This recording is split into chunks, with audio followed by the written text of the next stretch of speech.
Quedan 7 días para que los partidos y las coaliciones puedan registrar sus listas para las elecciones generales del 23 de julio. 7 días. Algunos, como el Partido Socialista, han aprobado ya sus listas, que son definitivas. Otros, como el Partido Popular, las van a anunciar esta semana. Nos aseguran en Génova que antes del viernes va a estar ya todo anunciado. Y otros, como Sumar, siguen anunciando posiciones, como hoy, con la confirmación de que el número 2 de Yolanda Díaz en la lista por Madrid será el diplomático Agustín Santos Maraver, que es actual embajador de España ante la ONU.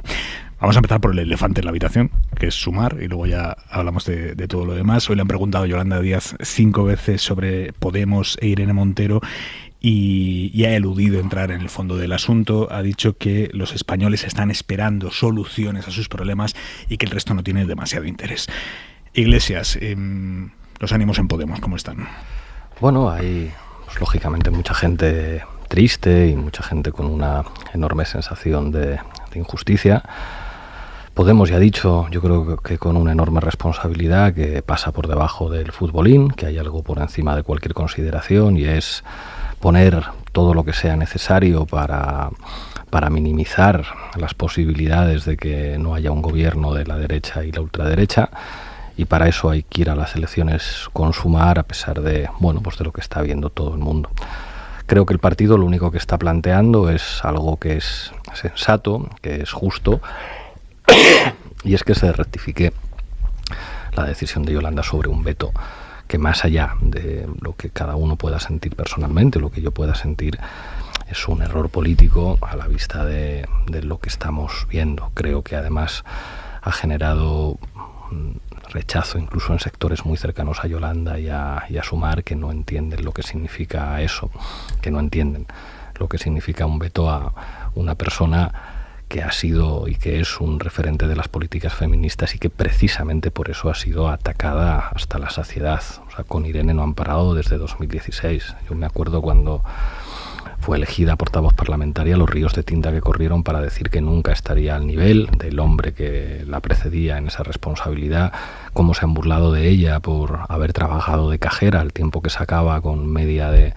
sobresaliente su carrera y luego ganaba la beca más difícil y sin embargo insistían, tú cajera, vuelve al supermercado, como si eso fuera algo de lo que hubiera que arrepentirse o que alguien tuviera que pedir perdón por eso, las barbaridades que se han dicho. Y luego, y termino con esto, me quedo con un comentario de Cristian Campos, el jefe de opinión del periódico de Pedro J., que decía: hay que agradecer a Sumar, y lo digo sinceramente, por hacer en solo 24 horas lo que no han conseguido el presidente del gobierno, el PSOE, todos los partidos de oposición y docenas de medios de centro-derecha. Acabar con la carrera política de Irene Montero.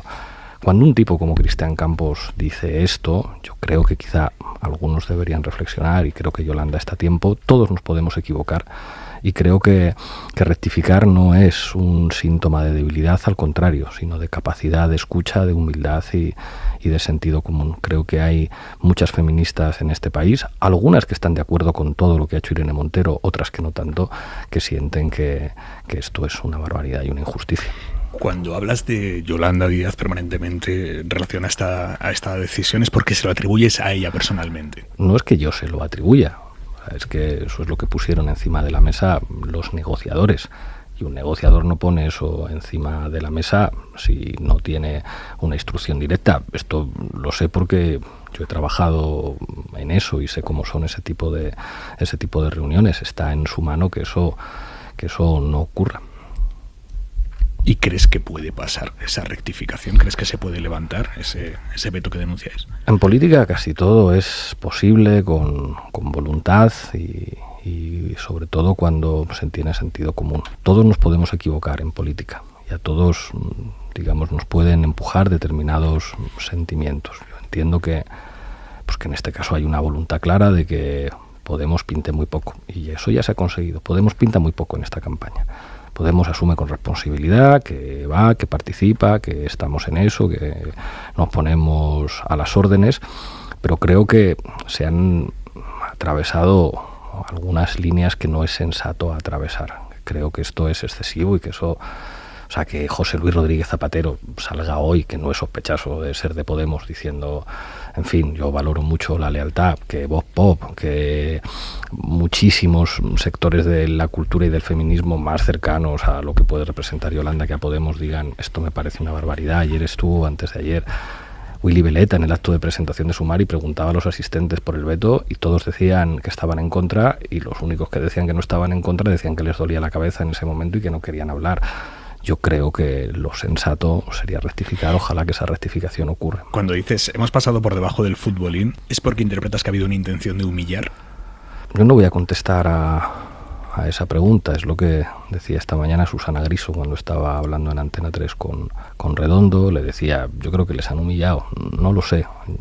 Creo que mi partido está demostrando muchísima responsabilidad en un contexto como este, pero creo que todo el mundo se da cuenta de que bueno, pues el papel de Podemos, a pesar pues, de haber demostrado que moviliza más de 50.000 inscritos en menos de 24 horas, a pesar de lo que representa, pues digamos que ha quedado en una posición más que modesta. El partido ha dicho que lo asume, que lo importante es no ponérselo fácil a la derecha y a la ultraderecha, pero creo que esto es evidente para todos. O sea, que había una voluntad de matar políticamente a Podemos o dejarlo reducido a una expresión muy pequeña y que eso pues se ha consumado y eso hay que reconocerlo como tal. Son unas elecciones en las que Podemos participa con una posición mucho más modesta de la que nos gustaría, pero la política es así. Si finalmente esa decisión de que Irene Montero no vaya en listas sigue así y se van a registrar unas listas sin Irene Montero, ¿Podemos va a estar en esas listas? Lo han dejado clarísimo, O sea, puede, incluso como si dicen, y ahora no va ninguno, y ahora salen todos, lo ha dejado clarísimo. Podemos no va a ser la excusa para que se pueda decir que nuestro partido no hizo todo lo que estaba en su mano para evitar eso, pero nos parece un error político.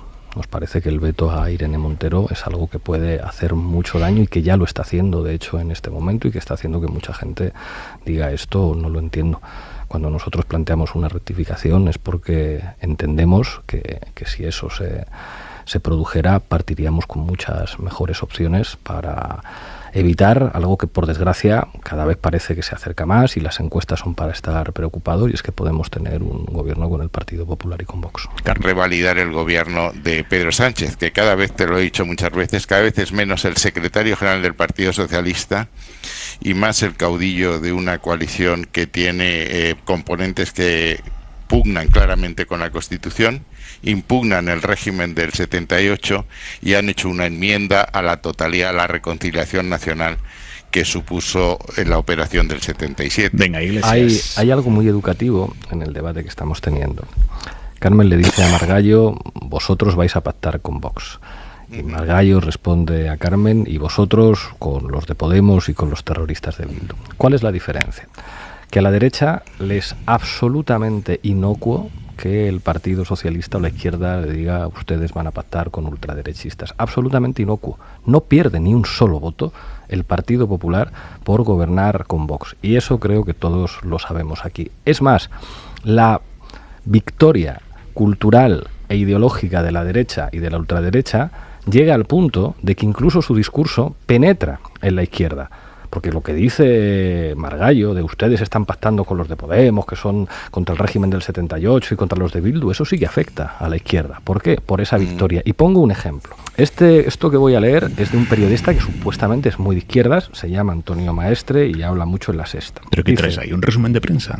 Y además es que siempre 2 citas de periodistas. Vengo muy preparadito. ¿Y si hablamos de políticos? Déjame, bueno, cada uno habla de lo que entiende. Déjame que tiene que hablar. Te diga lo que no se me olvide, Pablo. Dice Maestre, que supuestamente es de izquierda, la integración de Irene Montero, cualquier cara visible relacionada con las políticas de igualdad del Ministerio en una lista, va a ser una rémora insuperable para la izquierda.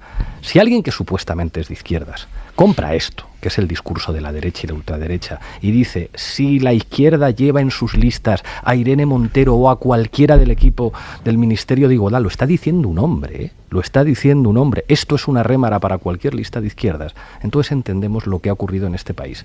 Que nosotros digamos aquí que los de Vox son fascistas y que el Partido Popular va a pactar con ellos no les afecta en nada. De hecho, la manera que tiene el Partido Popular de superar a Vox es demostrar que son más ultraderechistas si es necesario que su propia escisión. Ayuso es una señora mucho más de derechas y mucho más trumpista que la señora que le pusieron de Vox para competir en las elecciones a la Asamblea de Madrid. Esa es su victoria. Y esa victoria, que yo sé que te puede incomodar, Aimar, por lo que dices, hablemos de políticos y no de periodistas, se construye en los platós de televisión, donde hay mucho más poder que en los parlamentos y mucho más poder que en los partidos políticos.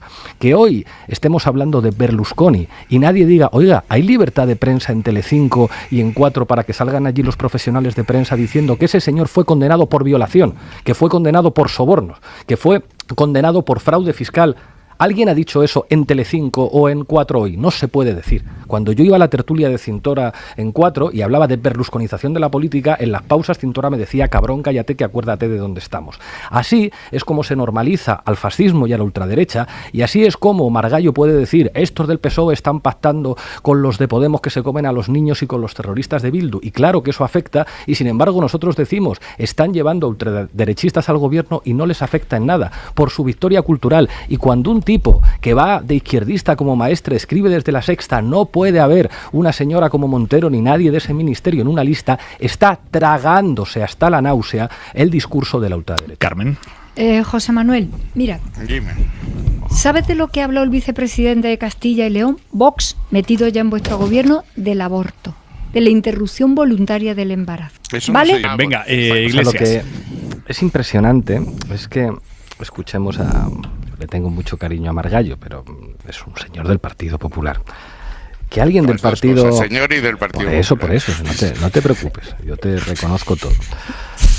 Que diga que la izquierda está ocupando las instituciones, que hay una degradación de la calidad democrática de España dice la Unión. después de... No me interrumpa, Margallo, que yo he estado Perdona. calladito mientras Sí, tú es verdad. intervenías.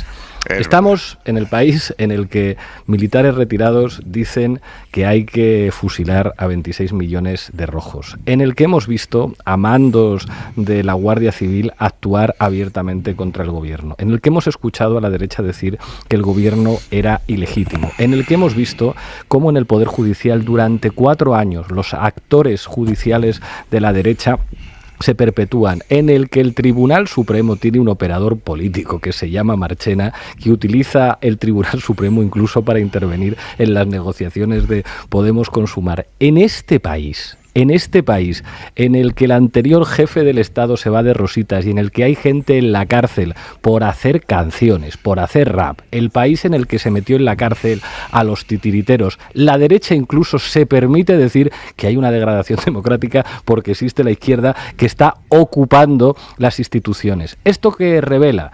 Pues que en realidad lo que inventó Berlusconi en Italia, y que citaba muy bien Javois, diciendo que es la naturalidad a la hora de mentir, y lo que hemos visto en Estados Unidos y lo que hemos visto en Brasil, la normalización del trumpismo y la mentira es una realidad en nuestro país.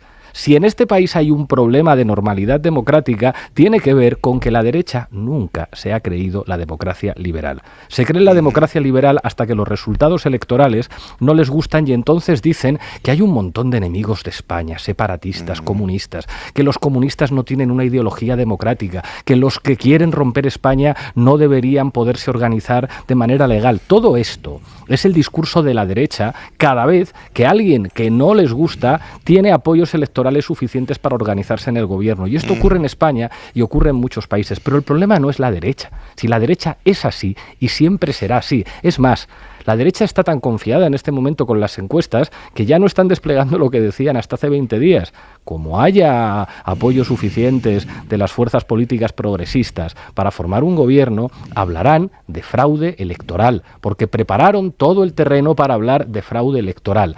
Y después de desarrollar todo un repertorio de praxis golpista, dirán que los golpistas son los otros. El Partido Popular es un partido capaz de decirte, dirán que los golpistas son los otros. El Partido Popular es un partido capaz de decirte, no, los corruptos son los de Podemos. El Partido Popular es un partido muy limpio donde nadie nadie es corrupto, nadie ha ido en la cárcel en el Partido Popular por ningún delito de corrupción. Es un partido en el que nadie ha cobrado sobresueldos. Cualquiera que diga que las siglas M. Rajoy corresponden a los pagos que hacía el señor Bárcenas está mintiendo, es un comunista, un separatista y probablemente sea de ETA. Y terminarán su discurso diciendo, y sabe que le digo, combatimos el cambio climático con una macetita y una planta y que te bote chapote. Eso es la derecha española y tiene un enorme éxito porque a la izquierda en ningún momento se le ocurrió que a lo mejor dar licencias de televisión a Berlusconi no era lo más inteligente para cuidar la democracia en su país y que permitir que un oligopolio mediático convierta en los principales referentes de opinión a delincuentes, a gente que ha sido condenada porque han utilizado a Villarejo para crear montajes asesorando a sus propios familiares, estoy hablando de Ana Rosa, o que han aparecido en un audio conspirando con periodistas y con Villarejo para dar una noticia falsa, es muy burdo, pero voy con ello. Cuando eso se normaliza en un país, que puede haber delincuentes que presentan tertulias que escuchan millones de espectadores, al final uno termina escuchando que la derecha y la ultraderecha dicen que claro que hay un problema democrático, la existencia de la izquierda que ocupa las instituciones y que degrada la calidad democrática de un país. José Manuel, ¿tú calificarías de constitucional y de constitucionalista? Carmen, yo discuto cuando tú quieras en un monográfico de economía. Venga, Pablo Iglesias. Porque te nombren a ti, señores, que le toca a Iglesias, que habéis intervenido los dos ya, Iglesias. ¿Por qué se fue Solbes? ¿Por qué se fue Solbes? Madre mía. Os voy a leer un tuit de Nacho Álvarez, el responsable de Economía de Podemos, que es el secretario de Estado de Ione Belarra. Feijóo dijo que nos dirigíamos hacia una profundísima crisis económica. Confundió realidad y deseos porque la economía española va bien. Récord histórico de empleo, 20,8 millones de afiliados, inflación al 3,2%, líder en Unión Europea, PIB creciendo al 3,8% versus la eurozona que está en recesión. Esto quiere decir que el PP no va a debatir de economía en ningún caso. Pero no debemos reírnos, porque esto quiere decir que la campaña electoral no va a ir de economía. El Partido Popular ya ha visto cómo se puede ganar una campaña electoral diciendo que te bote chapote y con lo de la maceta en la ventana. No nos riamos de estas cosas. El mayor error de la izquierda es burlarse de la aparente simplicidad de los discursos de los nuevos trumpistas. La derecha va a intentar subirse a un tsunami con los mantras habituales. Es decir, están pactando con separatistas, quieren romper España, los comunistas tienen una ideología totalitaria, ustedes han sumido este país en la ruina, señora, no baje a comprar el pan que viene un Ocupa y entra dentro de su casa, ponga una alarma de Securitas Direct, contrate a Desocupa. Con ese tipo de mantras, la ultraderecha y la derecha montan una campaña y con apoyos mediáticos suficientes la pueden ganar perfectamente. Seríamos ingenuos. Un segundo, Margallo, ahora me contestas y me envías a la cárcel. No, déjame acabar. A lo que me refiero, con esto. Yo invito a comprar. Mira Calvo tomando partido. Hay muchos ciudadanos progresistas, sensatos, que dicen, pero ¿cómo puede ser que el salario mínimo haya subido 400 euros y vaya a ganar la derecha en España? ¿Cómo puede ser que cuando los ERTEs han protegido a decenas de miles de empresas en este país pueda ganar la derecha? ¿Cómo puede ser que el Ministerio de Igualdad haya dado permisos de maternidad y de paternidad iguales intransferibles más largos que los que han existido nunca en la democracia y veten a esta señora de las listas electorales? ¿Cómo puede ser que con eso gane la derecha?